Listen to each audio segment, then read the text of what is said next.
Diego? Ikaw na ba yan? Grabe pare!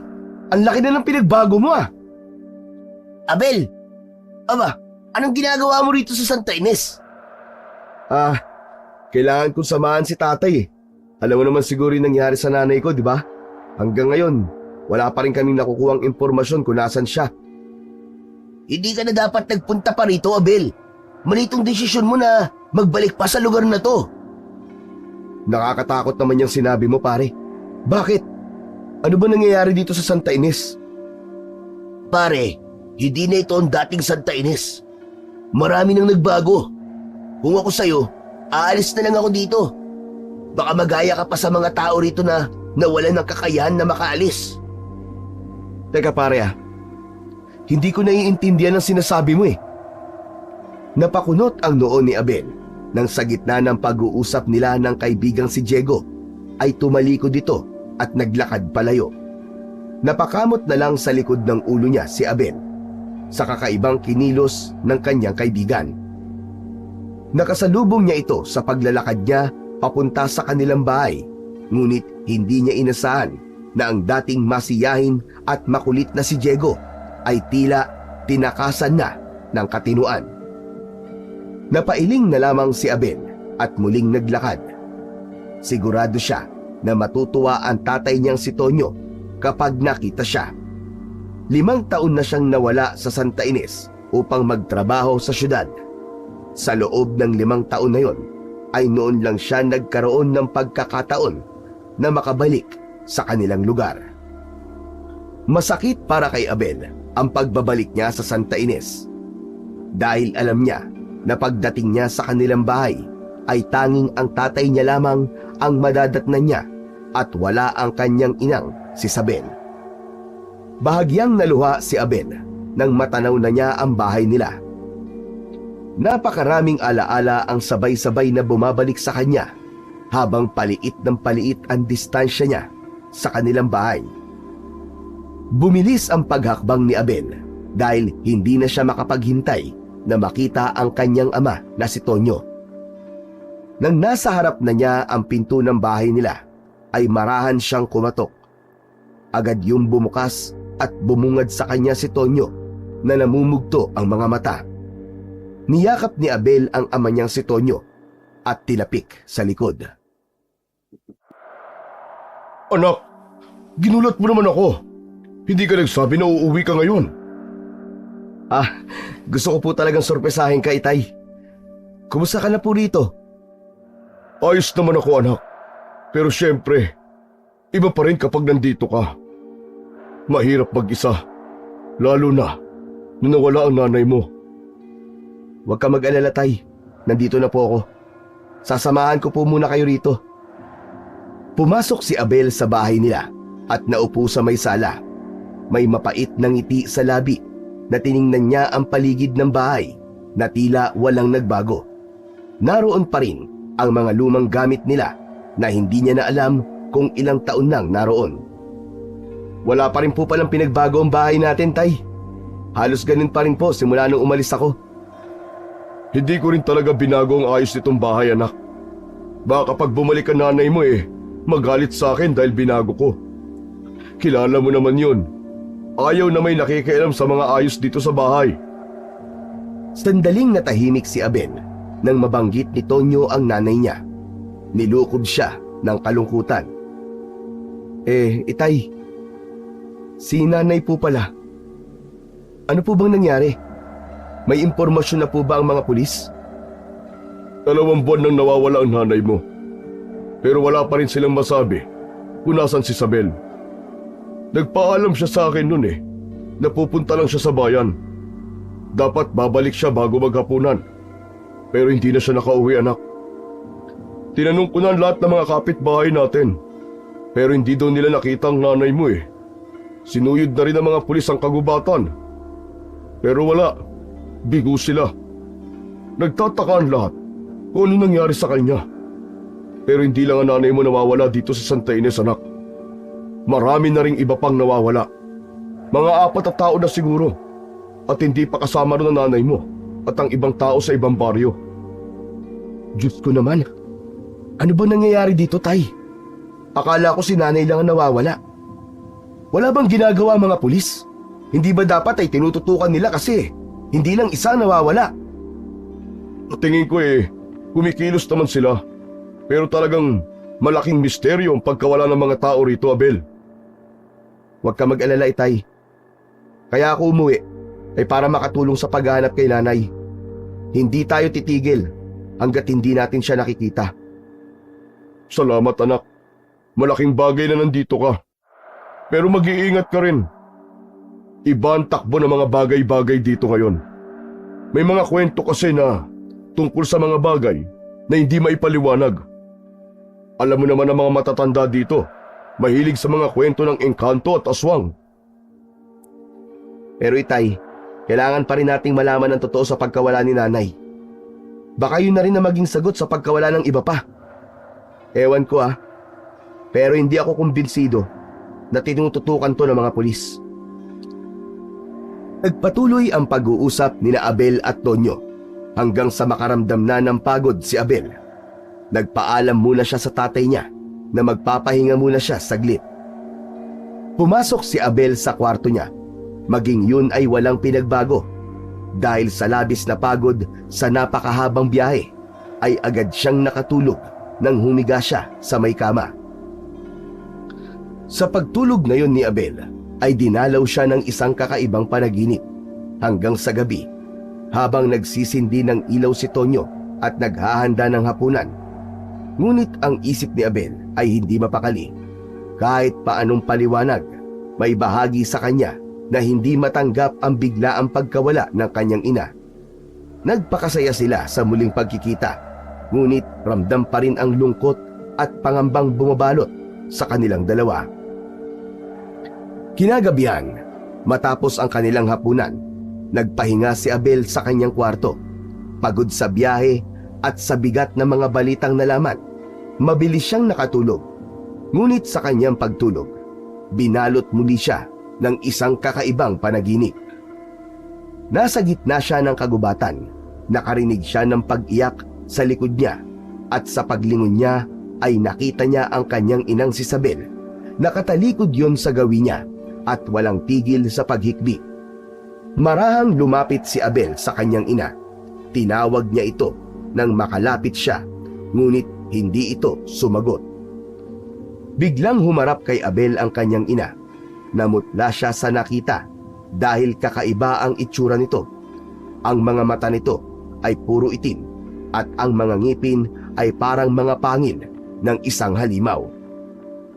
Sinunggaban ni Isabel si Abel sa leeg. Napasigaw na lang siya nang maramdaman ang pagbaon ng mga ngipin nito sa kanyang balat. Nagising si Abel mula sa panaginip na yon.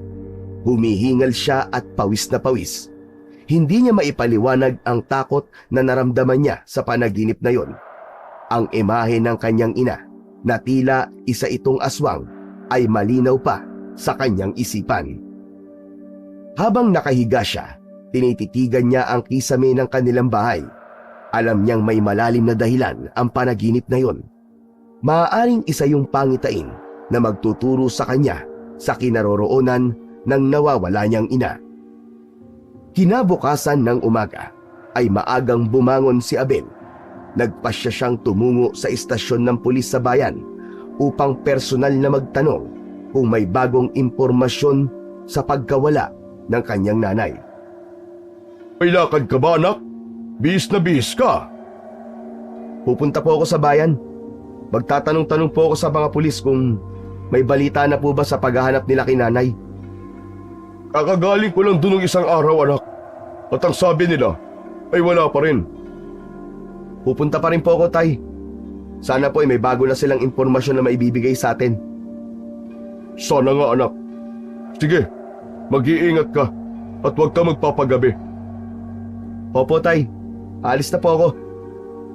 Habang binabaybay ni Abel ang daan palabas ng Santa Ines, ay damang-dama niya ang bigat ng sitwasyon.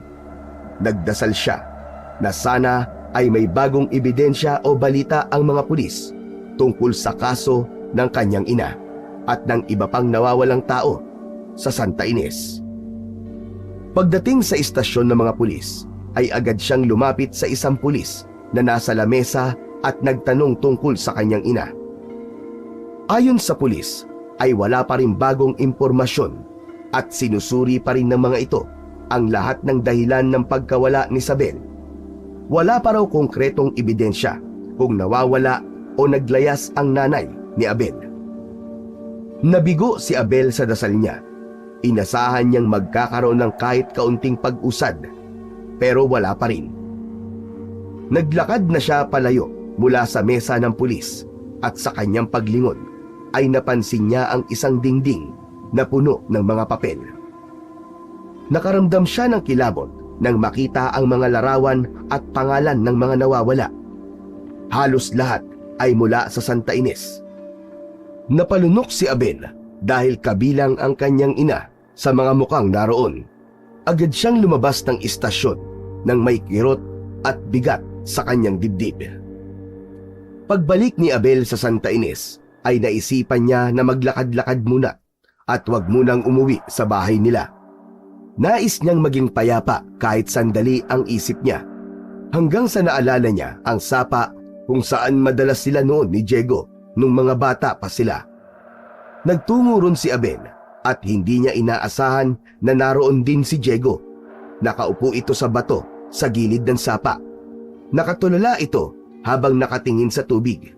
Walang pagdadalawang isip na lumapit si Abel kay Diego. "Diego, nandito ka rin pala, pare."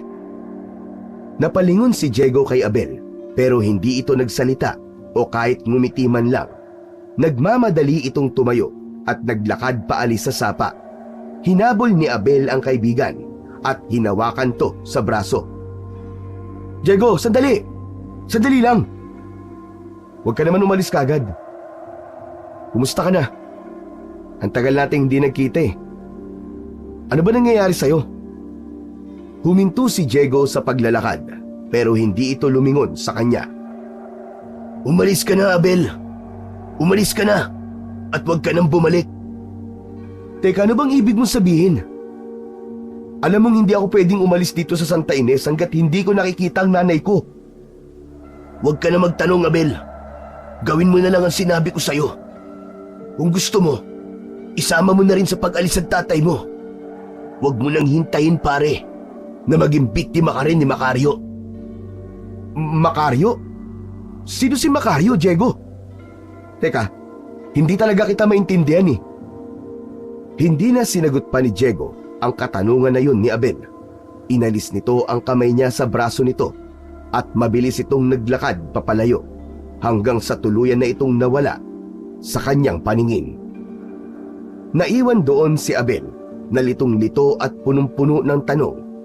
May kutob siya na merong pinagdadaanan si Diego at bilang kaibigan nito ay hindi siya papayag na hahayaan niya lang na ganun ito. Pag-uwi ni Abel sa kanilang bahay ay nadatnan niya ang kanyang ama na abala sa paghahanda ng pananghalian. Umupo siya sa hapagkainan. Bakas sa mukha niya ang pagkabalisa, hindi lang dahil sa pagkawala ng nanay niya, kundi maging sa nangyayari sa kaibigan niyang si Diego. "Anak, nandiyan ka na pala. Anong balita sa lakad mo?" "Ganun pa rin po, tay. Wala pa rin po lead ang mga pulis eh." "Sabi ko naman sa'yo eh. Siguro kapag may nakuha na silang impormasyon, ay baka sila na mismo magsabi sa atin." "Tay, napansin niyo po ba si Diego nitong mga nakaraang araw? Parang parang iba na po siya. Parang hindi na po siya yung Diego na kaibigan ko." "Napansin ko nga rin yan sa kaibigan mo, anak. Noong nakaraang buwan pa siya ganun eh. Hindi na siya tulad ng dati. Palagi na lang siya mag-isa. Dati-rati, sobrang mapagbiro nun. Pero ngayon, ibang-iba na siya." Napabuntong hininga si Abel. Naalala pa niya ang mga masasayang araw nila ni Diego nung mga bata pa sila. Ngayon ay tila isang estranghero na ang kanyang matalik na kaibigan. "Kanina, tay, may sinabi sa akin si Diego eh. Sabi niya, umalis na raw ako dito sa Santa Ines. Tapos may nabanggit siyang pangalang Macario. Kilala mo ba yung Macario na yun, Tay? Wala akong kilalang Macario. Sa totoo lang marami nagsasabi rito na wala na raw sa sarili si Diego. Kung bakit yun nangyari, ay wala nakakaalam. Nakaramdam ng labis na lungkot si Abel para sa kanyang kaibigan. Habang iniisip niya ang mga salitang binitiwan ni Diego, ay lalong bumibigat ang kanyang pakiramdam. Nagpatuloy si Tonyo sa kanyang ginagawa, habang si Abel naman ay napilitang mag-isip ng mga sunod na hakbang. Kailangan niyang malaman ang totoo, hindi lamang tungkol sa pagkawala ng kanyang ina, kundi pati na rin sa pagbabago ni Diego at ang misteryosong pangalang nabanggit nito. Sang umaga, nagising si Abel na masama ang pakiramdam. Ramdam niya ang init ng kanyang katawan. Tumayo siya mula sa kanyang higaan at naramdaman niya ang pananakit ng kanyang ulo. Pero nagpasya pa rin siyang lumabas ng silid niya upang kumain ng almusal kasama ang kanyang ama. Sa hapagkainan, tahimik na kumain si Abel. Halos hindi niya nagalaw ang pagkain niya dahil wala siyang ganang kumain. Anak, ayos ka lang ba? Parang nangangalumata ka. Masama ba ang pakiramdam mo? Nilalagnat po ako, Tay. Pero wag po kayo mag-alala. Iinom po ako ng gamot pagkatapos kong kumain. Pinilit ni Abel na kumain, ngunit matapos ang ilang subo ay naramdaman niya na parang may humahalukay sa loob ng kanyang tiyan. Mabilis siyang tumayo at tumakbo sa lababo upang sumuka. May pag-aalalang lumapit si Tonyo kay Abel. Aba anak, baka nabati ka. Nilalagnat ka tapos nagsusuka ka pa. Ang mabuti pa dalhin na kita ngayon kay Mang Elias. Sigurado ako na mapapagaling ka niya. Tay, hindi na po ako bata para magpagamot pa kay Mang Elias. Iinom na lang po ako ng gamot. Anak, walang pinipiling edad ang bate.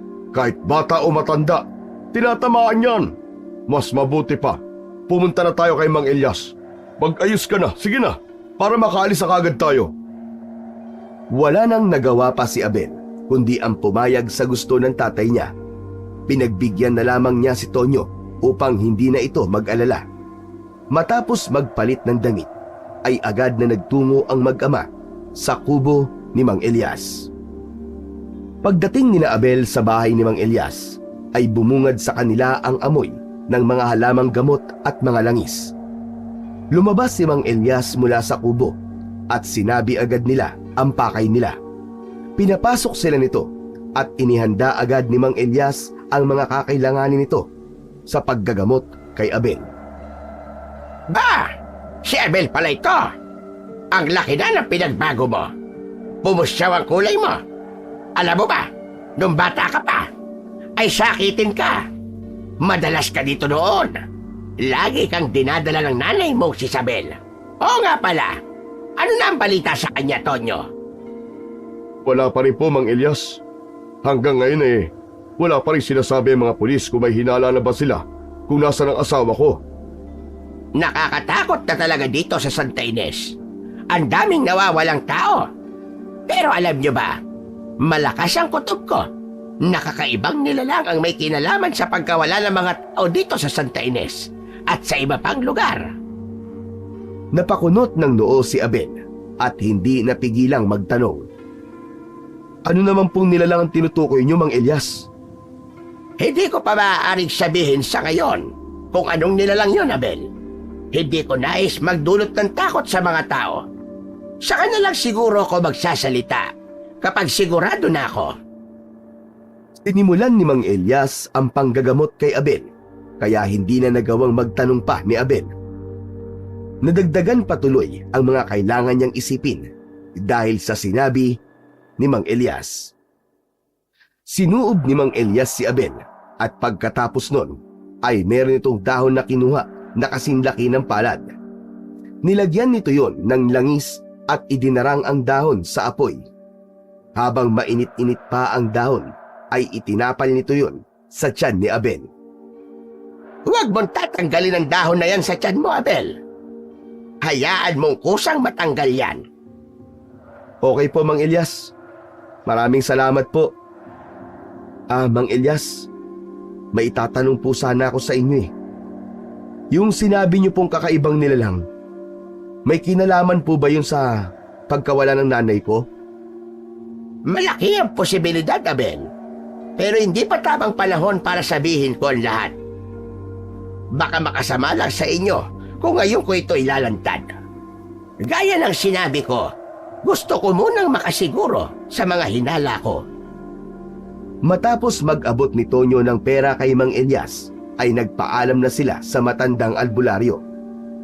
Inihatid pa sila nito sa labas. Marahang tinapik ni Mang Elias ang balikat ni Tonyo. Tonyo, bantayan mo ang anak mo. Marami pa tayong hindi alam sa totoong nangyayari ngayon dito sa Santa Ines. Maraming salamat po sa paalala, Mang Elias. Mauuna na po kami ni Abel. Hala, sige. Mag-iingat kayong mag-ama.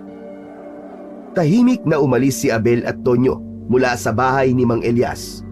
Habang naglalakad, ay hindi maalis sa isip ni Abel ang mga sinabi ni Mang Elias tungkol sa kakaibang nilalang na maaaring may kinalaman sa pagkawala ng kanyang ina. Nang sumunod na araw, ay naging maayos naman ang pakiramdam ni Abel. Habang kumakain sila ng almusal, ay agad niyang sinabi yun sa ama niyang si Tonyo. Tay, magaling na po ako. Wala na yung lagnat ko. Abay, mabuti naman. Mahusay talaga si Mang Elias. Wala talagang tatalo sa albularyong yun. Mamaya, magluluto ako ng ginataang langka para makapagpasalamat tayo sa kanya. Bibigyan natin siya ng lulutuin ko. Paborito kasi ni Mang Elias sa mga ginataang gulay eh. Tay, baka pwede ako na lang po magdadala sa kanya para personal po ako makapagpasalamat. Pagkatapos ng almusal, ay naging abala si Tonyo sa kusina. Binalatan at hiniwa nito ang langka.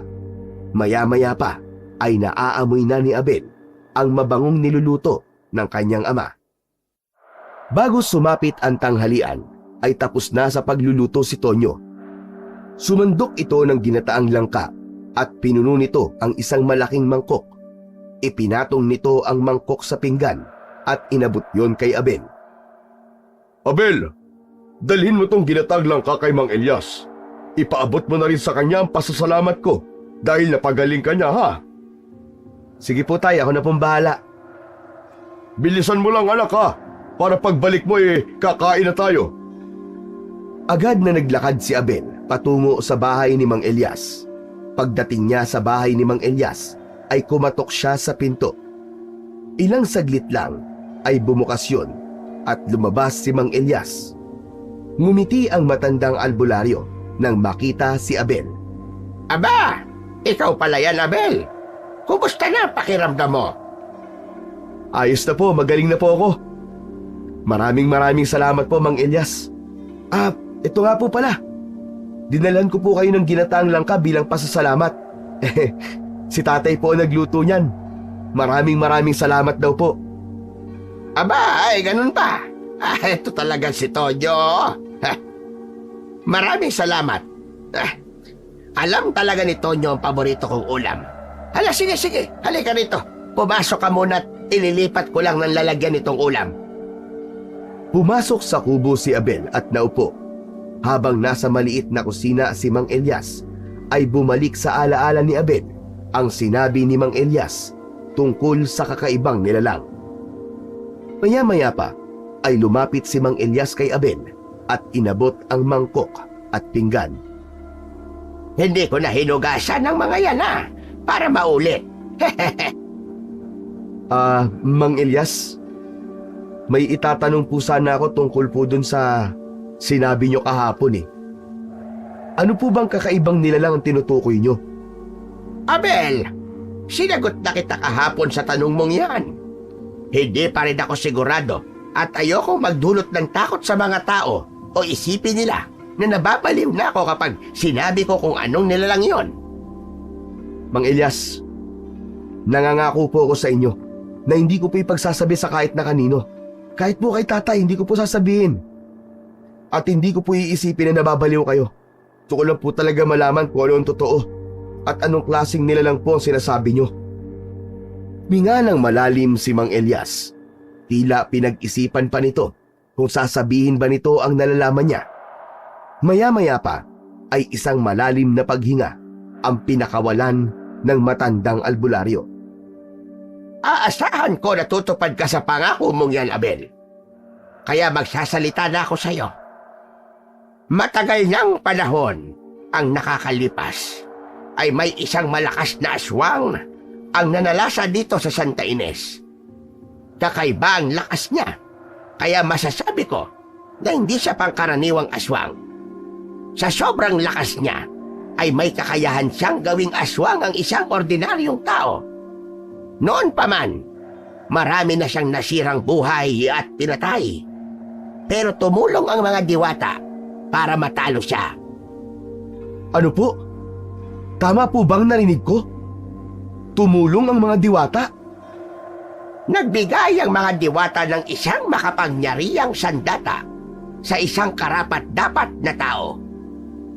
Ano pong makapangyarihang sandata yon, Mang Elias? Isang ginintuang sibat. Ipinagkatiwala ito sa taong yon at nagawa niyang talunin si Macario. Pero hindi namatay si Macario. Nakatakas si Macario, Abel. At sa tingin ko, bumalik na siya dito. Kaya nawawala ang mga tao dito sa Santa Ines. Natigilan si Abel at bumilis ang tibok ng kanyang puso. Bumalik sa isip niya ang isang usapan nila ng kaibigan niyang si Diego kamakailan lamang. May nabanggit si Diego noon na ang pangalan ay Macario. Sandali lang po. Si Diego po, yung kaibigan ko. Nabanggit din po niya sa akin ang pangalan ng Macario. Ang sabi niya ay umalis na ako rito sa Santa Ines bago pa ako maging biktima ni Macario. Mukhang may alam si Diego tungkol kay Macario. Kailangan makausap natin siya. Kung may impormasyon siya tungkol kay Macario, makatutulong yon para malaman natin kung ano ang susunod na hakbang natin. Tama, Mang Elias. Kung tama ka sa inala mo na si Macario ang dahilan ng pagkawala ni nanay at ng iba pa, baka matulungan niya tayo ni Diego. Pero kung totoong nandito na ulit si Macario, paano po natin siya malalabanan? Nasaan po ba ang gininto ang sibat? Nang maglaho ang taong pinagkatiwalaan ng mga diwata, ay naglaho na rin ang gininto ang sibat. Kaya hindi ko alam kung nasa na yun ngayon. Pero sa ngayon, ay kailangan muna nating makausap si Diego. Kailan po natin siya kakausapin? Mamayang gabi, pagkatapos ng hapunan. Huwag mo itong ipapaalam sa ibang tao, Abel. Dapat ay maging maingat tayo. Sige po, Mang Elias, nangangako po ako. Sige, magkita po tayo mamayang gabi. Pupuntahan ko na lang po kayo rito. Tumayo na si Abel at nagpaalam na kay Mang Elias. Habang naglalakad pa uwi, hindi niya maiwasang mapaisip sa bigat ng impormasyong nalaman niya. Kung totoo ang lahat ng yun, ay nasa malaking panganib sila. Kailangan nilang makausap si Diego para malaman kung bakit nito kilala si Macario. Dumating na si Abel sa kanilang bahay at gaya ng ipinangako niya kay Mang Elias, ay hindi niya sinabi sa kanyang ama ang naging usapan nila ng matandang albularyo. Kinagabihan, matapos maghapunan ay nagpaalam si Abel kay Tonyo na magtutungo siya kay Mang Elias upang makipagkwentuhan. Pagdating niya sa bahay ni Mang Elias, ay agad silang nagtungo sa bahay ni Diego. Pagdating ni Abel sa bahay ni Diego, ay nagkatinginan sila ni Mang Elias bago kumatok si Abel. Ilang saglit pa ang lumipas bago bumukas ang pinto. Sumilip si Diego sa pinto. Nanlaki ang mga mata nito nang makita sina Abel at Mang Elias. Diego, pwede ka ba namin makausap? Hindi sumagot si Diego. Sa halip, mabilis nitong isinarado ang pinto, pero naging mas mabilis si Abel. Agad niyang iniharang ang sarili sa pintuan, kaya hindi yun tuluyang naisarado ni Diego. Sandali lang, Diego, sandali! Kailangan lang namin ng ilang minuto. Hayaan mo kami makausap ka. Umalis na kayo. Ayoko makipag-usap sa kahit na sino. Itinulak ni Abel si Diego kaya nagawa niyang buksan ng malaki ang pinto. Nauna siyang pumasok at sumunod kagad sa kanya si Mang Elias. Payas na kayong dalawa! Wala kayong makukuhang sagot sa akin! Diego, gusto lang naming malaman ang totoo. Kilala mo ba si Macario? Hindi agad nakasagot si Diego. Tumalikod ito. Wala akong kilalang Macario! Wala! Diego, huwag kang magsinungaling. Nabanggit mo sa akin ang pangalan niya nung nagkita tayo sa sapa. Sabihin mo sa amin ang totoo. May kinalaman ba si Macario sa mga nawawalang tao dito sa Santa Ines? Hindi nagsalita si Diego. Nanatili itong nakatalikod sa kanila. Ano bang ibig mong sabihin nung sinabi mo na baka ako ang maging isa sa biktima ni Macario? Ano ang alam mo, Diego? Pakiusap. Magsalita ka naman oh. Sabihin mo sa amin ang katotohanan kung may alam ka. Hindi ko alam ang sinasabi mo. Lumayas ka na! Lumayas na kayo! Diego, alam kong may alam ka. Sabihin mo sa amin kung nasan si Macario. Maaari pa natin pigilan ang mga mangyayari. Naniniwala ako na malaki ang maitutulong mo para mapigilan natin ang balak ni Macario rito sa Santa Ines. Tumigil kayo! Wala kayong alam! Lumayas kayo! Layas! Nagsimulang magwala si Diego. Ibinato nito ang mga gamit sa mesa. Lahat ng gamit na mahawakan nito ay ibinabato niya sa dingding. Nagkalat at nasira ang mga gamit, kaya mabilis na lumapit si Abel kay Diego para pigilan ito. Diego, ano ba? Diego, sandali, uminahon ka! Tumigil ka na! Tama na! Kung ano man ang nangyayari sa'yo, ay handa kaming tulungan ka. Basta sagutin mo lang ang mga tanong namin. Huli na ang lahat. Wala na kayong magagawa. Hindi niyo na ako matutulungan. Malakas na tinulak ni Diego si Abel. Natumba si Abel pero agad din siyang bumangon. Lalapit sana siya ulit kay Diego pero mabilis itong tumakbo palabas ng bahay. Diego, sandali! Diego! Bumalik ka rito! Sinubukan ni Abel habulin si Diego, ngunit mabilis itong nawala sa paningin niya. Para bang nilamon ng kadiliman ang kaibigan niya. Huminga ng malalim si Abel. Labis siyang nag-alala para kay Diego. Hindi niya inasahan na magiging ganoon ang reaksyon ng kaibigan niya. Naguluhan siya at hindi niya alam kung ano ang kanyang dapat na gawin. Mang Elias, nawala si Diego. Di ko alam kung saan siya nagpunta. Kailangan natin siyang tulungan, Mang Elias. Kung totoo nga ang sinasabi ng mga tao na nawawala na sa katinuan niya si Diego. Hindi nawawala sa katinoan si Diego, Abel. May mas malalim na dahilan kung bakit siya nagkakaganon. Ano pong ibig niyong sabihin? Ano po bang nangyayari kay Diego? Hindi ko pa alam. Pero isa lang ang sigurado ko. Takot siya. Hindi siya baliw. May alam siya na ayaw niyang malaman ng ibang tao. Labis na nag-alala si Abel sa kalagayan ng kaibigan nito. Gusto niyang maintindihan kung bakit nagbago si Diego at kung ano ang tinatago nito. Alam niyang may mas malalim na misteryo sa likod ng mga kilos ng kaibigan niya at kailangan nilang malaman yun bago pa lumala ang sitwasyon. Isang umaga, mag-isa si Abel sa loob ng bahay nila. Iniisip niya ang mga napakaraming nangyayari sa Santa Ines simula nang dumating siya roon. Maya-maya pa ay dumating na ang tatay niya. Tila wala sa sarili na umupo ito sa tabi ni Abel. Nakatulala ito at parang may napakalaking problema na dala. Itay, ayos lang po ba kayo? May nangyari po ba? May natagpo na bangkay ng babae sa may sapa, Abel. Wakwak ang dibdib at wala na ang puso. Nakita ko mismo. Grabe, nakakakilabot. Diyos ko, sino naman po ang gagawa ng ganong karumal-dumal na krimen? Ano po sabi ng mga pulis? Wala pa silang suspek.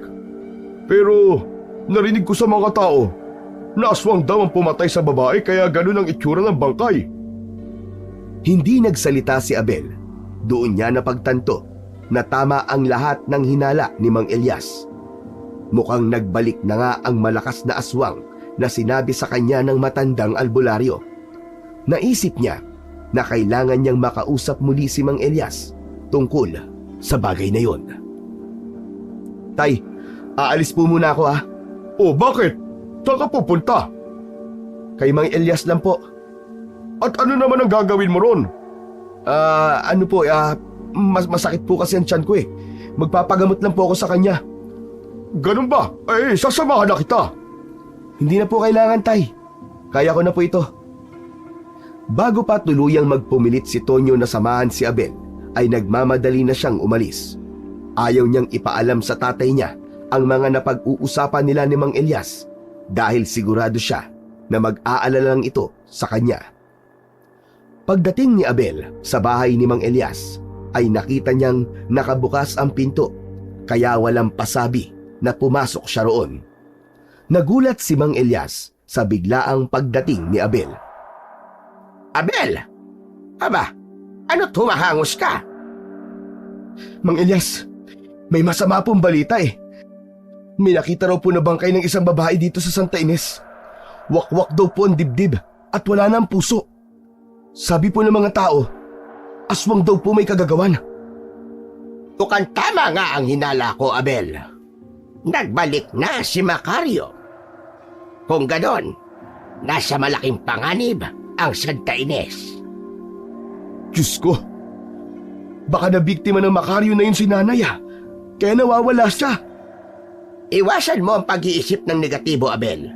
Malaki ang posibilidad na buhay pa ang nanay mo at nasa mabuti siyang kalagayan. Sensya na po, pero hindi ko lang po talaga maiwasan na mag-isip ng hindi maganda. Pero kung bumalik nga po si Macario, baka pwede nating hanapin yung tao na may hawak ng gininto ang sibat. Baka siya lang po makakapigil kay Macario. Tumahimik si Mang Elias. Pakiramdam ni Abel ay meron itong nais sabihin sa kanya, pero nag-iipon lamang ito ng lakas ng loob. Hindi mo na kailangan pang hanapin ang taong yon, Abel. Dahil nasa harapan mo na siya. Ano pong ibig niyong sabihin, Mang Elias? Teka, ibig sabihin, kayo po ang taong nagmamayari ng ginitoong sibat? Kayo ang lumaban doon kay Macario? Tama ka, Abel. Ako nga ang taong yon. Bakit hindi niyo po agad sinabi sa akin? Dahil matagal ko nang isinara ang kabanatang yon sa aking buhay. Kaedad mo lang siguro ko na napunta sa akin ang gininto ang sibat. Binawi lang yun sa akin ng mga diwata dahil lang akala nila ay tuluyan ng sumuko at nagtago si Macario. Eh di, hanapin niyo po ulit ang gininto ang sibat? Hindi na maaari. Sa tingin ko hindi na yun ipagkakatiwala sa akin ng mga diwata. Dahil mahina na ang katawan ko. Matanda na ako, Abel. Gumuho ang pag-asa ni Abel sa pagkakataon na yon. Ang buong akala niya ay magagawa pang ipagtanggol ni Mang Elias ang Santa Ines mula kay Macario. May kaba siyang naramdaman sapagkat pakiramdam niya anumang sandali ay magpapakita na si Macario sa Santa Ines at muli yung maghahasik ng kasamaan at karahasan. Pagsapit ng gabi ay biglang naalala ni Abel si Diego. Ilang araw na ang nakalipas simula nang huli nilang makausap ni Mang Elias ang kanyang kaibigan. Naisipan niya na puntahan si Diego sa bahay nito upang kumustahin. Nang makarating siya sa harapan ng bahay ni Diego, ay napansin niyang bukas ang pinto nun. Sumilip siya sa loob, pero walang tao. Nagdesisyon si Abel na umalis na lang at bumalik sa ibang araw, pero bigla siyang nakarinig ng malakas at malalim na paghingal mula sa likod ng bahay. Inisip niya na baka si Diego yun.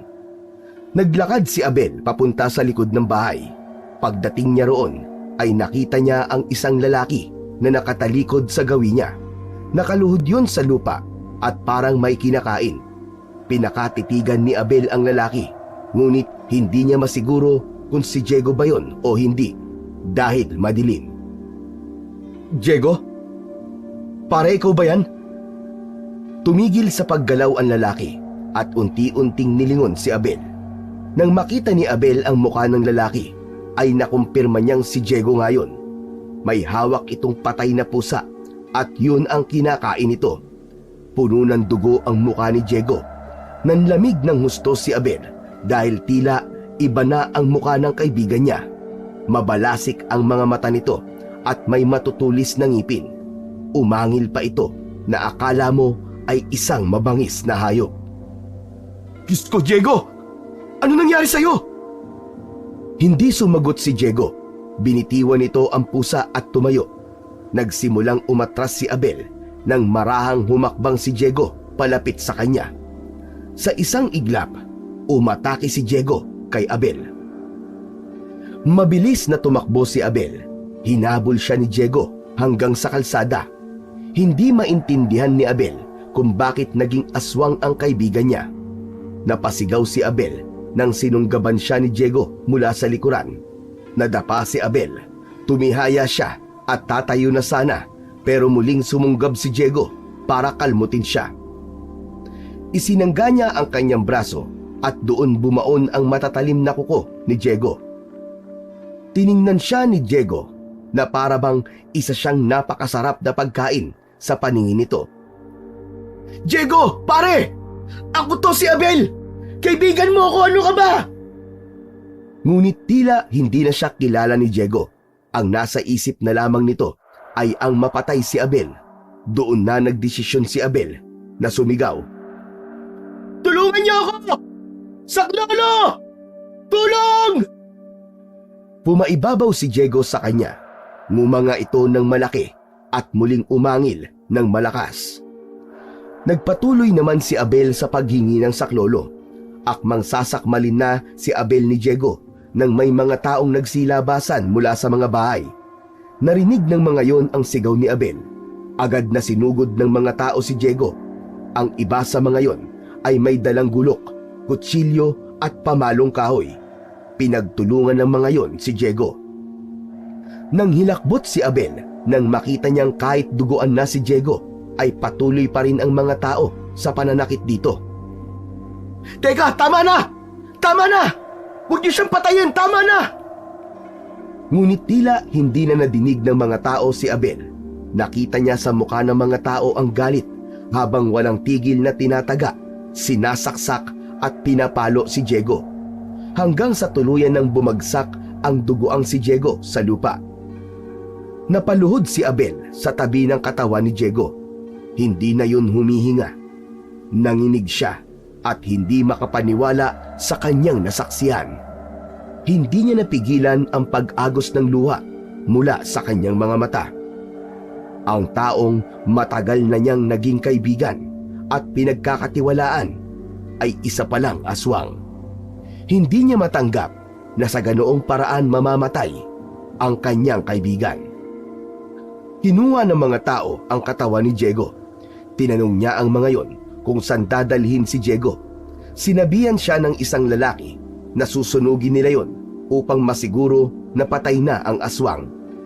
Wala nang nagawa si Abel kundi ang panoorin ang mga tao habang inilalayo ang katawan ng wala ng buhay na si Diego. Matapos ang insidente, bumalik si Abel sa kanilang bahay. Nakatulala siya at natuyo na ang luha sa kanyang muka. Nang makita siya ni Tonyo, ay agad nitong napansin ang sugat sa kanyang braso. Abel, anak, ano nangyari sa'yo? Bakit may sugat ka sa braso? Tay, si Diego. Aswang si Diego, tay. Sinubukan niya akong patayin. Pero pinatay naman siya ng mga tao. Wala na po si Diego, tay. Patay na po siya. Diyos ko, Abel! Salamat naman at ligtas ka. Pero tama ba narinig ko? Aswang si Diego? Paano nangyari yun? Hindi ko rin po alam, tay. Matagal na kami magkaibigan ni Diego, pero ni minsan, hindi ko po naramdaman na may kakaiba sa kanya. Kahit nakita ko mismo na aswang siya, ay hirap pa rin po akong paniwalaan na aswang siya. Kung minsan talaga, kahit matagal na nating kasama ang isang tao, ay hindi pa rin natin masasabi na kilala na natin sila. Pero salamat sa Diyos, anak, dahil ligtas ka. Tumango na lamang si Abel dahil hindi niya na kayang itago pa ang sakit na nararamdaman sa pagkawala ng kaibigan niya. Sana, nalaman ko agad na aswang si Diego, tay. Sana may nagawa pa ako para matulungan siya. Wala kang kasalanan, anak. Hindi mo kontrolado ang mga nangyayari sa ibang tao. Nang sandaling yon, ay bumalik sa isip niya ang mga masasayang sandali na kasama niya ang kaibigan niyang si Diego. Nang sumunod na araw, ay dumating si Mang Elias sa bahay ni na Abel. Nasa labas nun si Abel. Nagwawalis siya sa harapan ng bahay ng mga oras na yon. Mang Elias, napadalaw po kayo. Nandyan ba ang tatay mo, Abel? Wala po rito si tatay eh. Nasa bayan po. Bakit po, Mang Elias? Tumingin si Mang Elias sa paligid na parang sinisiguro nitong walang ibang tao na makakarinig sa mga sasabihin nito. Mabuti naman kung ganon. Gusto kong makausap ka nang tayong dalawa lang, Abel. Ano pong pag-uusapan natin, Mang Elias? Parang seryoso po yan ah. Totoo ba ang narinig kong balita, Abel? Yung tungkol kay Diego? Totoo bang aswang siya at inatake ka niya? Opo, totoo po yun, Mang Elias. Hindi ko rin po akalain na aswang si Diego. Nakakalungkot lang po na napatay po siya ng mga tao. Baka po kasi matulungan pa natin siya na maging tao eh. Ngayon ay sigurado na ako. Nagbalik na nga rito si Macario. Ganito rin ang ginawa niya noon. Ginagawa niyang aswang ang mga inosenteng tao para maghasik ng lagim dito sa Santa Ines. Kung ganun po, hindi talaga aswang si Diego? Ginawa lang siyang aswang ni Macario? Tama ka, Abel. Bata pa lang kilala ko na kayo ni Diego. At alam kong hindi aswang ang kaibigan mo na yon. Siguro kaya siya nagbago ay nais niyang itago sa mga tao na naging aswang siya. Alam niya kasi na paniguradong papatayin siya ng mga tao kapag nalaman na isa siyang aswang. Nalulungkot po talaga ako, Mang Elias, sa sinapit po ng kaibigan ko. Pero ano na po ang gagawin natin ngayon? Paano po natin mabibigyan ng tuldok ang kasamaan ni Macario? Kailangan natin makuha ang ginintoang sibat. Yun lang ang tanging sandata na makakapatay kay Macario. Hindi po ba sabi nyo hindi nyo na kayang gamitin ang ginintoang sibat? Pero salamat po dahil nagbago ang isip nyo, Mang Elias. Kung ano man po may tutulong ko para makita nyo ulit ang ginintoang sibat, ay gagawin ko po. Maaasahan nyo ako sa bagay na yan, Mang Elias. Hindi ako maghahanap, Abel. Kundi ikaw. Ha? Ako po? Teka, bakit po ako? Bakit hindi na lang po kayo? Hindi ko na kaya, Abel. Tulad nga lang sinabi ko, matanda na ako. Ang katawan ko ay hindi na kasing lakas ng dati. Ikaw ang nakikita kong karapat-dapat na gumamit ng ginintoang sibat. Malakas ka, matapang, at higit sa lahat, may puso ka para sa mga tao sa iyong paligid. Pero Mang Elias, paano po kung hindi ko kaya? Hindi ko alam kung sapat ba ang lakas ko para harapin si Macario. Kaya mo, Abel. Kaya mo. Hindi mo kailangan maging sobrang lakas. Kailangan mo lang ng tapang at determinasyon. At isa pa, baka kapag napatay na natin si Macario, ay malalaman na natin ang sagot sa matagal mo ng tanong. Kung nasaan po si nanay? At ano nangyari sa kanya? Tama ka, Abel. Baka may kinalaman talaga si Macario sa pagkawala ng nanay mo at ng iba pang mga tao. Natigilan si Abel at pinag-isipan niya ang alok ni Mang Elias. Natukso siyang pumayag dahil baka nga naman kapag napatay na niya si Macario ay matagpuan na niya ang nanay niyang matagal nang nawawala. Ngunit naisip niya rin na hindi biro ang makipaglaban kay Macario. May posibilidad pa rin na siya ang mapatay nito kahit pa nasa kanya ang ginintuang sibat. Ano, Abel? Pumapayag ka na ba? Mang Elias, pwede po bang pag-isipan ko muna? Sige, pagbibigyan kita. Bibigyan pa kita ng panahon para makapag-isip. Pero bilis-bilisan mo, Abel. Habang tumatagal, ay lumiliit din ang tsansa natin na mapatay si Macario. Nararamdaman ko na nagpapalakas lang siya at saka siya aatake rito sa Santa Ines. Magsasalita pa sana si Abel, pero dumating na si Tonyo. May dala itong mga supot. Aba, Mang Elias, napadalaw po kayo. Napadaan lang ako, Tonyo. Nakipagkwentuhan lang ako rito kay Abel. Interesado kasi na maging isang albularyo. Aba, totoo ba yun, Abel? Gusto mo maging albularyo? Ha? Opo, tay. Pero ang sabi po ni Mang Elias ay hindi ako yayaman sa pagiging albularyo, kaya huwag kong iwanan ang trabaho ko sa syudad.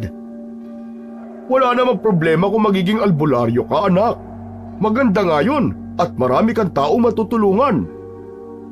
Nagpaalam na si Mang Elias at nang makaalis ang matandang albularyo ay pinag-isipan ni Abel ng gusto ang mga sinambit nito sa kanya. Handa naman siyang harapin si Macario. Ang ikinakatakot lang niya ay kung sakali na mamatay siya. Ayaw niyang maiwan na mag-isa ang tatay niya. Nawawala na nga ang nanay niya, tapos baka mamatay naman siya. Hindi niya alam kung kakayanin ng tatay niya kapag nangyari yun. Kinagabihan, muling napaniginipan ni Abel ang kanyang ina na si Isabel. Nasa isang madilim at masukal siyang kagubatan.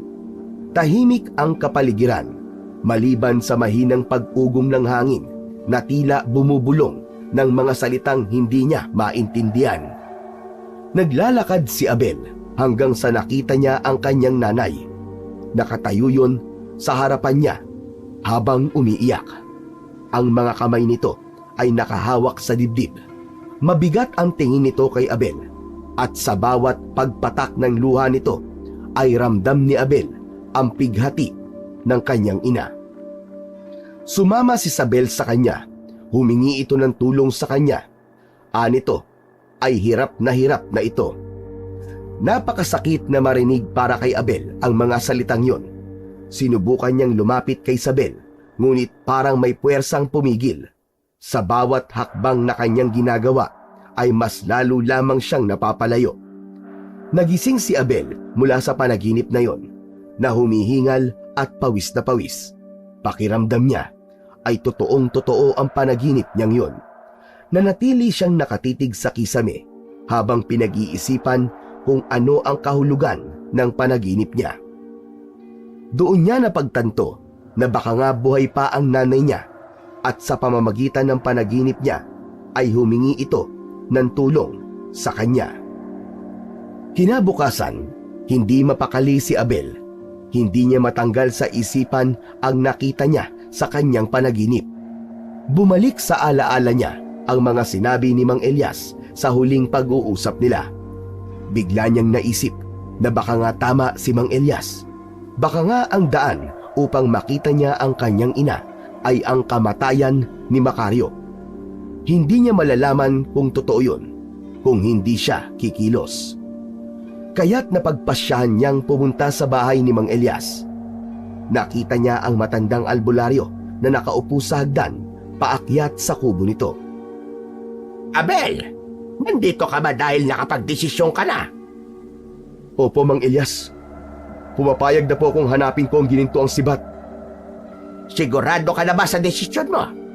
Hindi magiging madali ang pagsubok na kakaharapin mo. At kapag tinanggap mo ito, ay wala nang atrasan. Sigurado na po ako, Mang Elias. Kailangan ko pong makuha ang ginintuang sibat na yon para labanan si Macario. Baka nga po tama kayo. Baka nga makita ko na si nanay kapag napatay ko siya. Marami nang isinakripisyo si nanay mula pagkabata ko. Kaya ngayon, ako naman ang magsasakripisyo para sa kanya. Pinapasok si Abel ni Mang Elias sa kubo nito. May kinuha itong kahon at mula roon ay may inilabas itong lumang papel na nakatupi. Binuklat nito ang papel at ipinakita yon kay Abel. Nalaman ni Abel na isa yung mapa. Ang ginintoang sibat ay matatagpuan sa gubat na nasa dulo ng Santa Ines. Nasa loob yon ng isang kuweba at ang mapa na ito ang gagabay sa iyo papunta roon.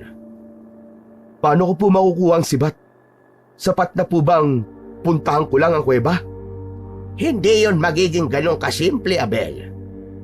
Sinabi sa akin ng diwata na ako ang dapat na maghanap ng susunod na gagamit ng ginintoang sibat kapag kinakailangan niyong gamitin muli para makipaglaban sa mga kampo ng kadiliman. Ngayon, nakita ko sa iyo ang kakayahan at tapang, pero hindi ako magdidesisyon kung ikaw nga ang karapat-dapat. Teka, ano pong ibig niyong sabihin? Susubukin ka ng diwata, Abel. Sila ang magdidesisyon kung karapat-dapat kang gumamit ng ginintoang sibat. Ako lamang ang pipili ng taong may posibilidad na magiging susunod na tagapangalaga ng ginintoang sibat. Kailangan mong maging matatag, lalo na kapag pumasok ka na sa kuweba. Doon, mas malakas ang mga pagsubok na darating sa'yo. At sa oras na makita mo na ang sibat, kailangan mo itong patakan ng sarili mong dugo. Saka mo lang siya maaaring hawakan at kunin. Kapag nagawa mong mahila ang sibat mula sa isang bato, ibig sabihin ay pinili ka na rin ng mga diwata bilang tagapangalaga ng ginintoang sibat. Napalunok si Abel. Kinabahan siya. Ngunit sinabi niya sa sarili niya na hindi siya maaaring magpatalo sa kaba at takot. Handa na po akong harapin ang lahat ng pagsubok, Mang Elias.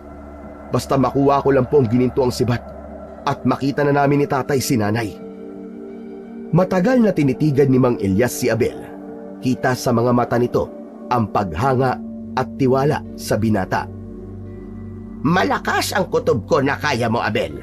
At sa tingin ko, hindi lang sibat ang makukuha mo ron. Marahil, pati ang mga sagot sa hinahanap mo. Tumango si Abel. Umasa siya na sa gagawin niyang yon ay mabibigyan ng liwanag ang misteryo sa pagkawala ng kanyang ina. Yun ang nagbigay sa kanya ng lakas para isagawa ang misyon na yon. Saan po ako magsisimula, Mang Elias? Inilapit ni Mang Elias ang daliri sa mapa at itinuro ang daan patungo sa kuweba. Sundin mo ang daang ito. Huwag kang lilihis. At tandaan mo, kapag nasa loob ka na ng kuweba, ay huwag kang magdadalawang isip. Manatili kang matatag at huwag mong kalimutan ang dahilan kung bakit ka naroon. Hinga ng malalim si Abel matapos na ibigay ni Mang Elias ang mapa sa kanya. Sa pagkakataon na yon, ay buong-buo na ang loob niya na kunin ang ginintoang sibat at maging susunod na tagapangalaga. Nang sumunod na araw ay maagang nagising si Abel. Dala niya ang mapa ni Mang Elias na magiging gabay niya patungo sa ginintoang sibat. Bago tumungo sa gubat ay dumaan muna siya sa bahay ni Mang Elias. Agad naman siyang hinarapan ng matandang albularyo. Mang Elias, ngayon na po ako pupunta sa ginintoang sibat. Nais ko po sanang humingi ng basbas niyo para mas lalo ako magkaroon ng lakas ng loob para mapagtagumpayan ang misyon na ito. Ipinatong ni Mang Elias ang isa nitong kamay sa ibabaw ng ulo ni Abel. Bilang dating tagapangalaga ng ginintoang sibat, ibinibigay ko sa iyo, Abel, ang aking basbas. Naway makayanan mo ang lahat ng pagsubok na iyong makakasalubong sa daan.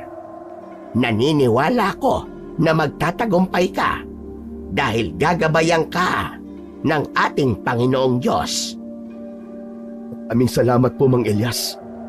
Pangako, hindi ko po kayo bibiguin. Naniniwala ako sa iyo, Abel. Sige na, humayo ka na. Simulan mo na ang iyong paglalakbay.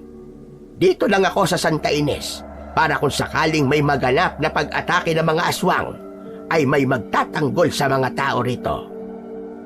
Mang Elias, alalahanin niyo po ako. Gabayan niyo po ako. Dahil sa basbas ni Mang Elias, ay mas lalong nagkaroon ng lakas ng loob si Abel.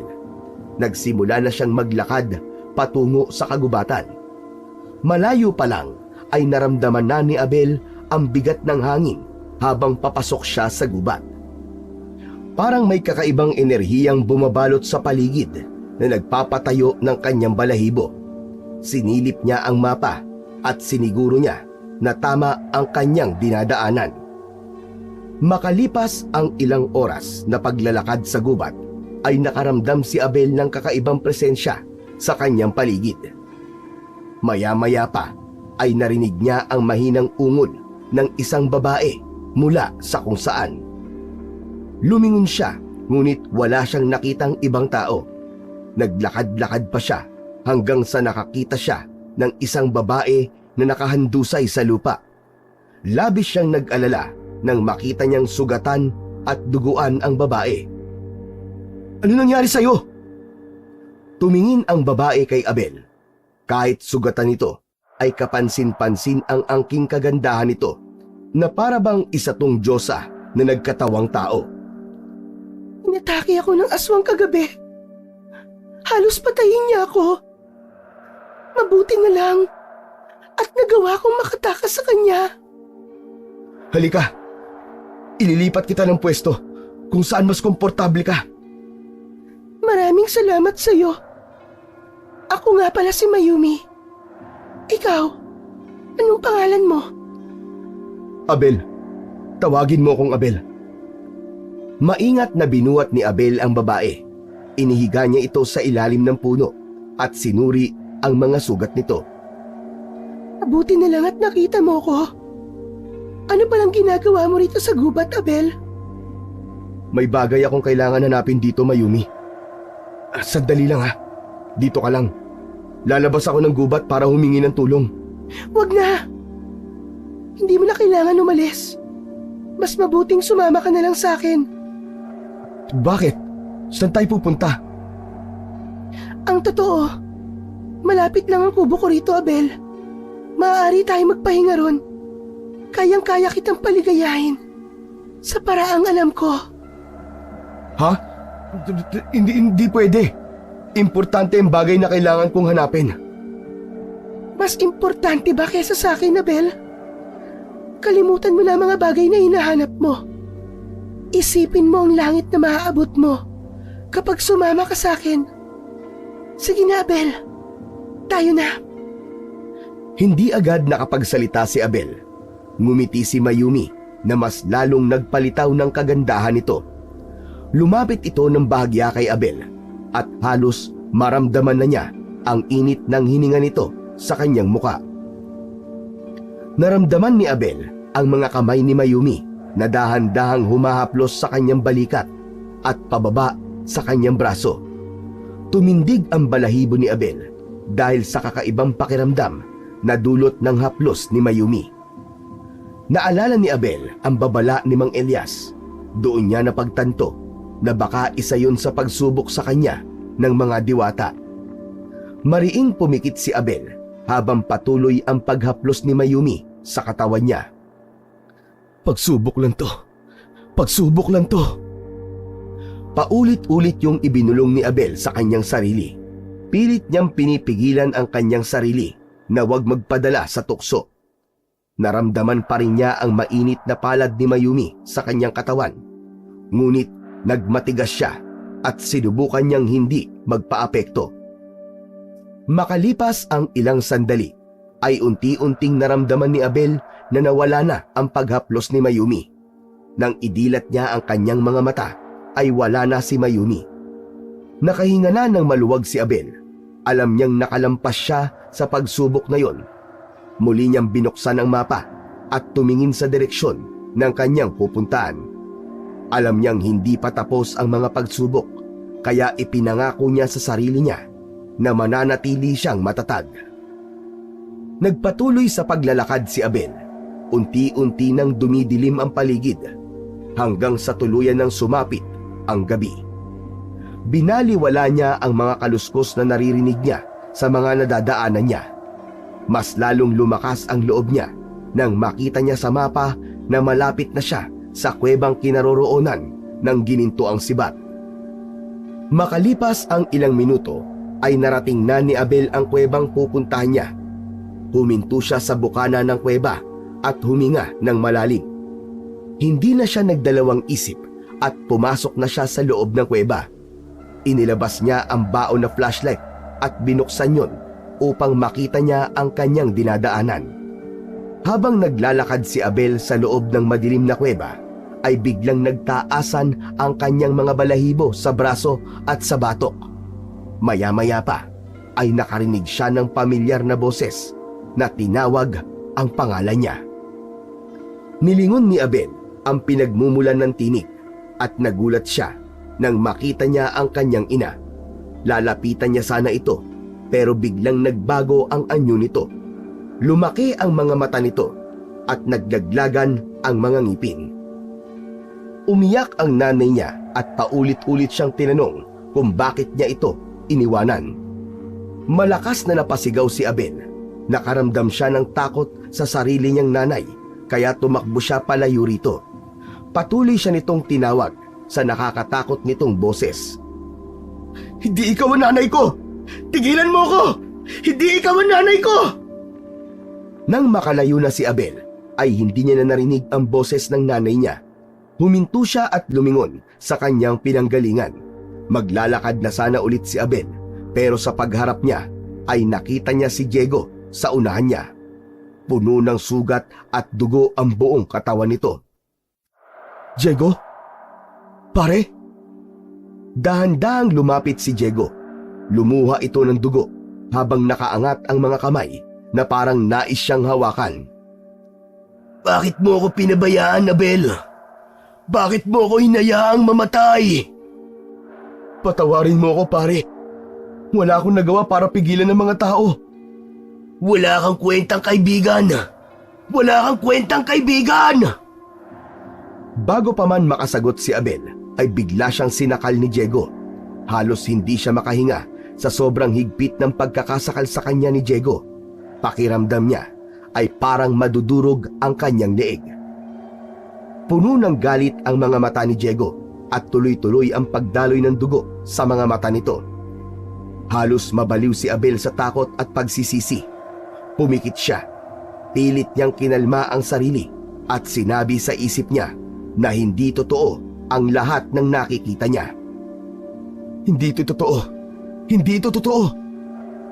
Paulit-ulit niyang sinabi yon hanggang sa lumuwag na ang pagkakasakal ni Diego sa leeg niya. Sa pagbukas ng kanyang mga mata ay wala na si Diego sa kanyang harapan. Pinunasan ni Abel ang pawis sa kanyang noo gamit ang sariling palad. Doon niya napatunayan na hindi nga talaga biro ang pagsubok kapag nasa loob na siya ng kuweba dahil sinubok ang kanyang konsensya sa mga bagay na pinagsisisihan niya. Kinalma muna ni Abel ang sarili at saka siya nagpatuloy sa paglalakad. Dumaan siya sa makikitid na lagusan ng kuweba hanggang sa natuntun na niya ang pinakasentro ng kuweba. Nanlaki ang mga mata ni Abel nang makita niya ang ginintuang sibat na nakatusok sa isang malapad na bato. Agad niya yung nilapitan at manghang-mangha siya habang nakatingin doon. Inilabas ni Abel ang kanyang patalim. Ibinukas niya ang kanyang palad at walang pagdadalawang isip na hiniwa niya ang palad niya gamit ang patalim. Nang may dugong lumabas doon, ay ipinatak niya yon sa ginintuang sibat. Pagkatapos nun, ay huminga siya ng malalim. Hinawakan niya ang dulo ng ginintuang sibat at nagdasal siya na sana ay mahugot niya yon mula sa bato. Marahan niyang hinila ang sibat at ganun na lang ang tuwa niya nang walang kahirap-hirap niya yung nahugot mula sa bato. Hindi siya makapaniwala na nagawa niyang bunutin ang sibat. Pinagmasdan niya yon. Napakaganda ng disenyo ng ginintuang sibat. Bawat simbolo na nakaukit doon ay tila puno ng hiwaga at kapangyarihan. Nakuha ko na. Nakuha ko ang ginintuang sibat. Ibig sabihin, ako ang karapat-dapat. Ako ang karapat-dapat! At desisyon na si Abel na lumabas ng kuweba. Ngunit hindi pa man siya nakakalayo sa pinagkuhanan niya ng sibat, ay biglang lumitaw si Mayumi sa kanyang harapan.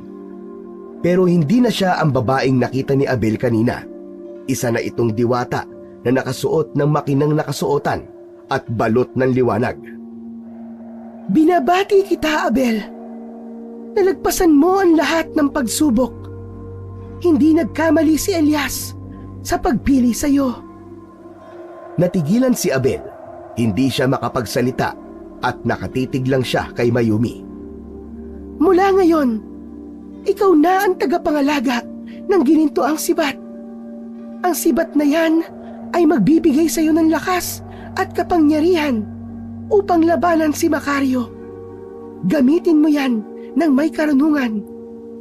At tatandaan mo, Abel, ang kapangyarihan ng sibat ay para lamang sa mabuti.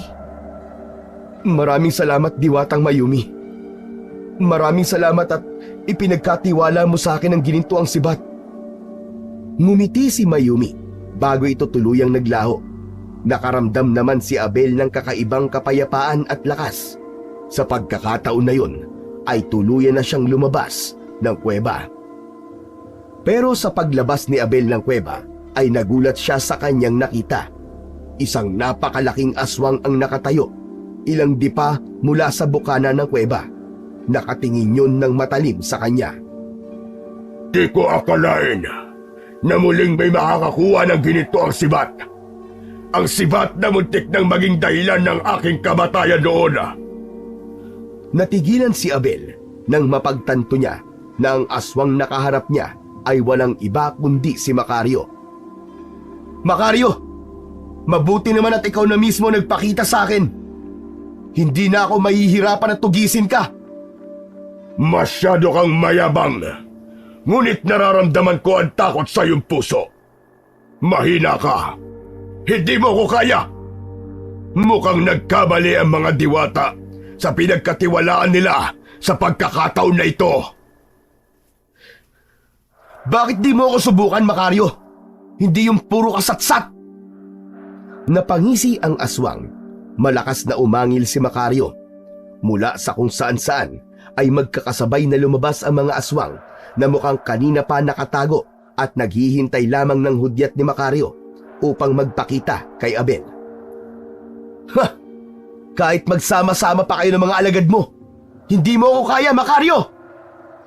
Sila ang magpapatunay kung gaano ka kahina. Hindi ko na kailangan kumilos dahil sigurado ko na sa kanila pa lang ay mamamatay ka na! Biglang sumugod ang mga aswang kay Abel. Hinigpitan ni Abel ang pagkakahawak niya sa ginintoang sibat at binilungan yon. Gintong sibat, tulungan mo ko. Hindi ako pwedeng matalo. Kailangan ko ang gabay at kapangyarihan mo. Naging magaan ang sibat sa pakiramdam ni Abel. Naramdaman niya ang kapangyarihang dumadaloy sa buo niyang katawan na nagmula sa sibat. Sumugod siya sa mga aswang. Ang unang aswang na lumapit sa kanya ay tinamaan niya kagad ng sibat sa dibdib.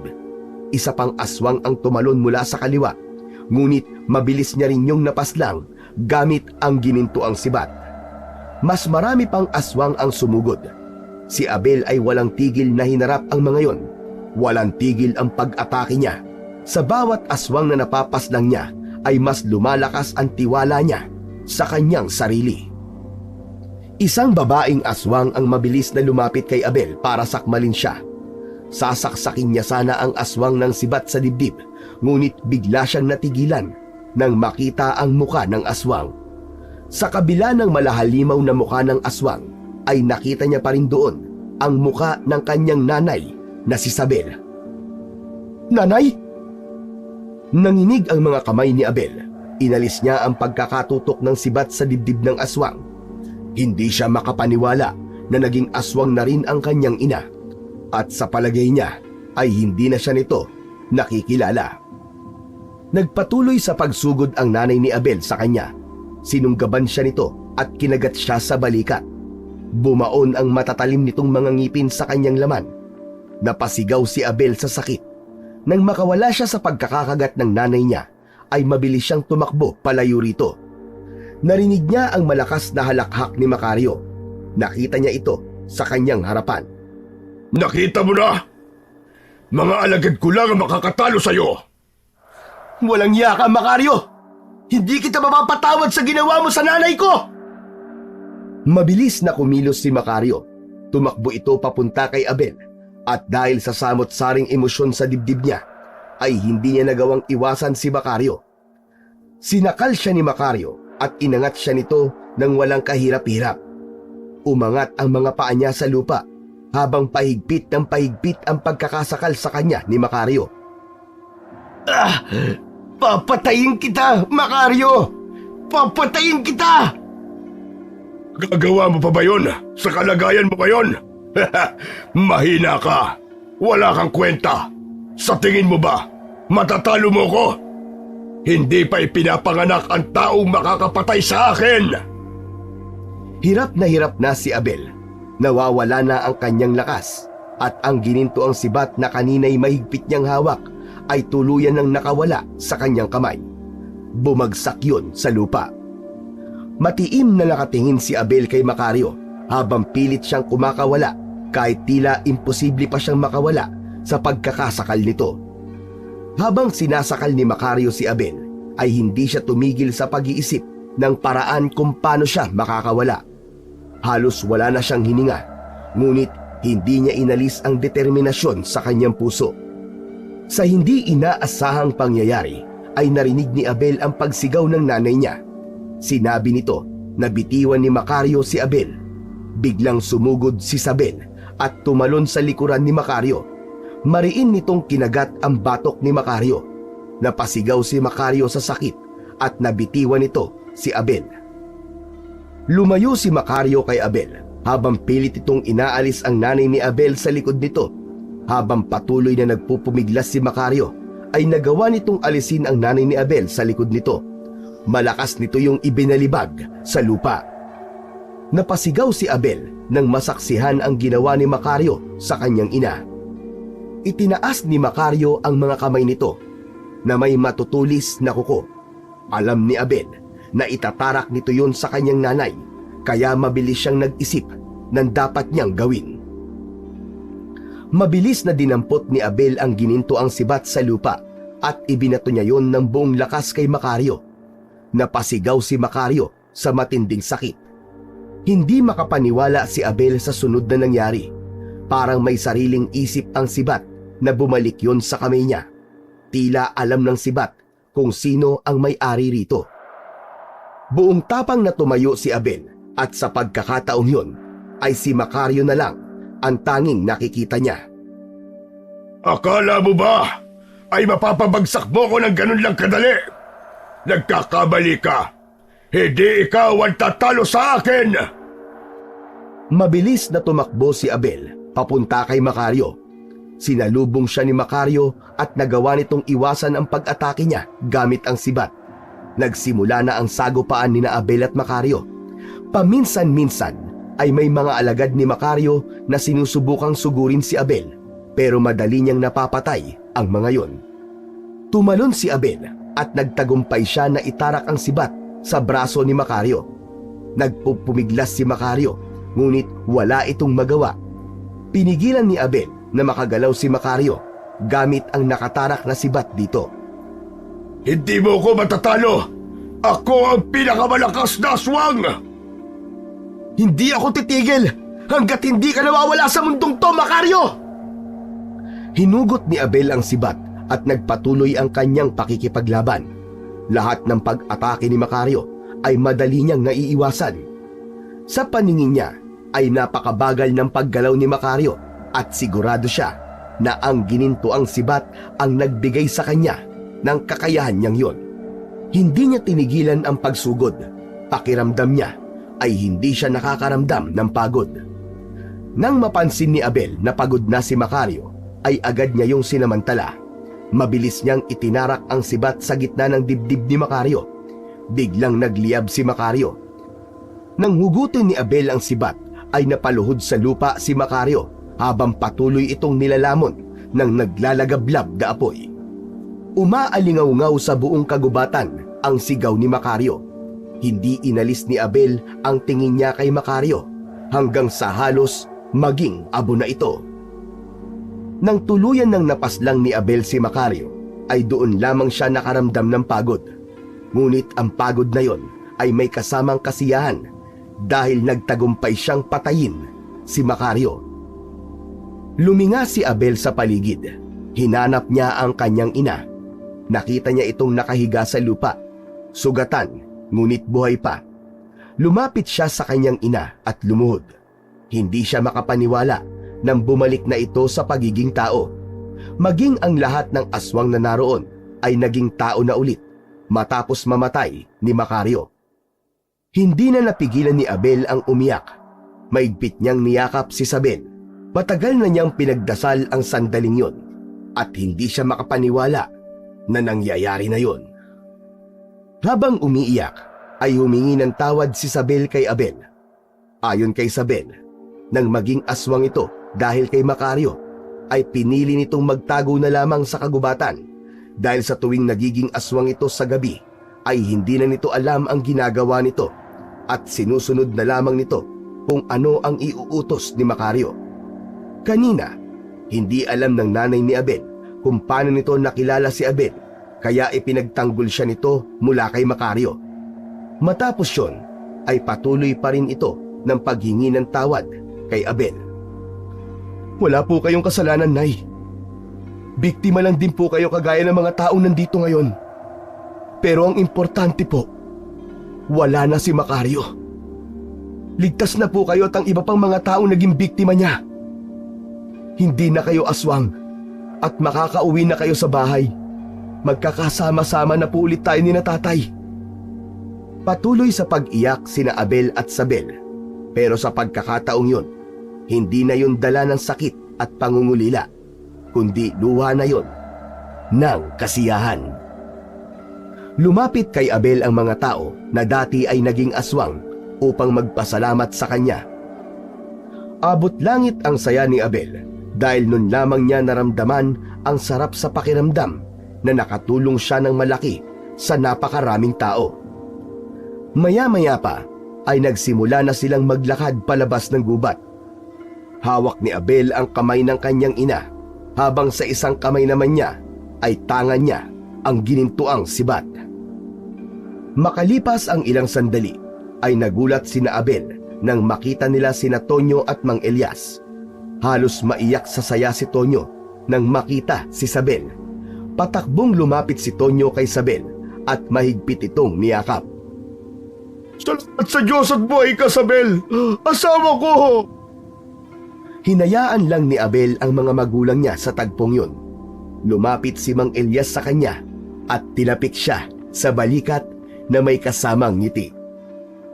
Dumating si Tonyo sa bahay ko kanina at hinahanap ka.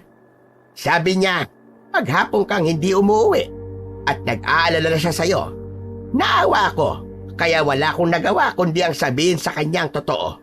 Kaya nagpunta kami rito sa gubat para hanapin ka, Abel. Mang Elias, napatay ko si Macario. Ginamit ko ang ginintuang sibat. Wala na siya, Mang Elias. Tapos na ang pag-asik niya ng lagim sa Santa Ines. Mabuti at nagtagumpay ka, Abel. Hindi nga ako nagkamali na pinagkatiwalaan kita. Mula sa gabing ito, ikaw na ang bagong tagapangalaga ng ginintuang sibat. Ngunit hindi sa kamatayan ni Macario matatapos ang tungkulin mo. Maaaring may iba pang aswang ang susubukang umatake sa Santa Ines. Kailangan ka namin sa pagkakataon na yon, Abel. At sana, hindi maglaho ang tapang at kabutihan ng iyong puso. Naiintindihan ko po, Mang Elias. Tinatanggap ko po ng maluwag ang tungkulin ko. Gagawin ko po ang lahat para ipagtanggol ang bayan natin laban sa mga aswang at sa iba pang alagad ng kadiliman. Tiningnan ni Abel ang ginintuang sibat na hawak niya. Alam niyang hindi pa tapos ang laban niya. Alam niya na may paparating pang mga panganib, pero buo na ang loob niya. Alam niyang handa na siya sa kahit na anong laban at pagsubok na darating sa buhay niya at sa Santa Ines. Lumapit si Tonyo kay Abel at siya naman ang niyakap nito. Ipinagmamalaki kita, anak. Noon pa man ay alam ko nang may kakaiba sa'yo. Alam ko na may magagawa kang kabayanihan at sa gabing ito ay pinatunayan mo na isa ka talagang bayani. Maraming salamat po, Tay. Pero pasensya na po kayo kung naglihim po ako sa inyo. Wala yun, anak. Ang mahalaga ay nailigtas mo ang nanay mo at ang iba pang mga taong nawawala. Hindi lang kami ng nanay mo ang pinasaya mo, anak, kundi ang mga pamilya ng mga taong nandito. Maya-maya pa ay magkakasabay na silang naglakad palabas ng gubat. Habang binabaybay nila ang daan pauwi, pakiramdam ni Abel ay unti-unti na ring bumabalik sa normal ang lahat. Wala na ang bigat ng takot sa kanyang dibdib at masaya siyang kompleto na muli ang kanyang pamilya. Alam niyang kahit may malaking responsibilidad na nakaatang sa kanyang balikat, ay magagawa niya yung dalhin dahil palaging nasa tabi niya ang mga mahal niya sa buhay upang suportahan siya. Matapos ang lahat ay nagdesisyon si Abel na wag nang umalis sa Santa Ines. Naisip niya na mas makakabuti na kasama niya ang kanyang mga magulang upang mabantayan niya ang mga ito. Isa rin sa dahilan niya ng pananatili roon ay upang gampanan ang kanyang tungkulin bilang bagong tagapangalaga ng Ginintuang Sibat. Diego,